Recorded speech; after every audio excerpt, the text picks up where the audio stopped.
Социальный контракт помогает малообеспеченным жителям и оставшимся без работы повысить уровень жизни.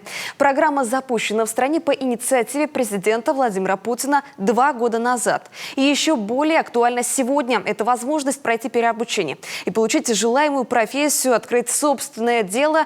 Также финансовую поддержку можно направить на развитие личного подсобного хозяйства. В этом году социальный контракт в регионе заключили уже более 1000 семей. Лишь несколько примеров у Ольги Коняевой. Роман Смолев – мастер по ремонту и обслуживанию холодильного и климатического оборудования. Ежедневная работа – это плановая диагностика или аварийные вызовы. В основном работает с промышленным оборудованием, но обратиться за помощью может любой. У человека не работает, или у организации не работает холодильник. Им срочно надо, чтобы продукция не испортилась, и они звонят. Вот. Ну, лучше, конечно, когда делают его вовремя, тогда и меньше оборудование ломается. А скажите, сколько у вас магазинов на обслуживании? Ну, порядка, наверное, 30 магазинов у меня на обслуживание. Да. Работал в организации, но его службу расформировали. Тем временем Роман – единственный кормилец в семье. Супруга в отпуске по уходу за 3-м малышом. Да еще и дом нужно достроить. О социальном контракте узнал от знакомого. Обратился в Центр соцзащиты, написал бизнес-план, обосновал востребованность услуги в Сыктывкаре и родном Сыктывдинском районе. Получил одобрение и денежную субсидию, на которую купил необходимое оснащение. На себя, конечно, выгоднее работать. Но в то же время ты сам почти за все ответственность несешь. Вот. А в финансовом плане самому на себя. Ну, сколько заработал, столько и получил. Ну, в принципе, намного лучше. Материальное положение улучшилось у нашей семьи, да.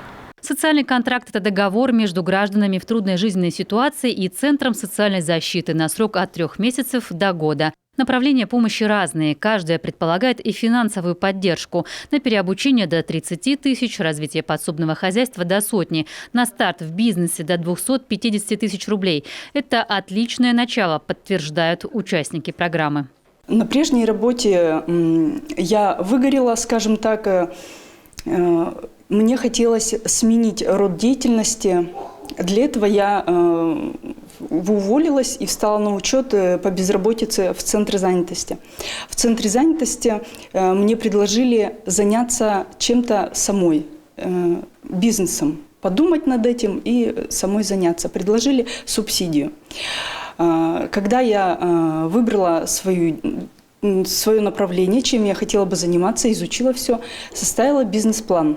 Валентина Буяк выбрала актуальное сегодня направление. Предоставляет юридические услуги по банкротству физических лиц. От Центра занятости прошла обучение по программе «Основы предпринимательской деятельности», после чего защитила свой проект уже в Центре соцзащиты. В марте получила субсидию, арендовала кабинет в Сыктывкаре, закупила офисную технику. Есть уже и первые клиенты. Обращаются за помощью пенсионеры и безработные. Консультация и анализ финансовой ситуации, подчеркивает Валентина, это бесплатно.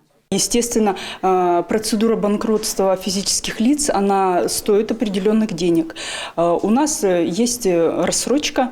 Я заключаю договор с клиентом, договор рассрочки на год. То есть это достаточно комфортно для человека, у которого трудности с выплатой кредитов.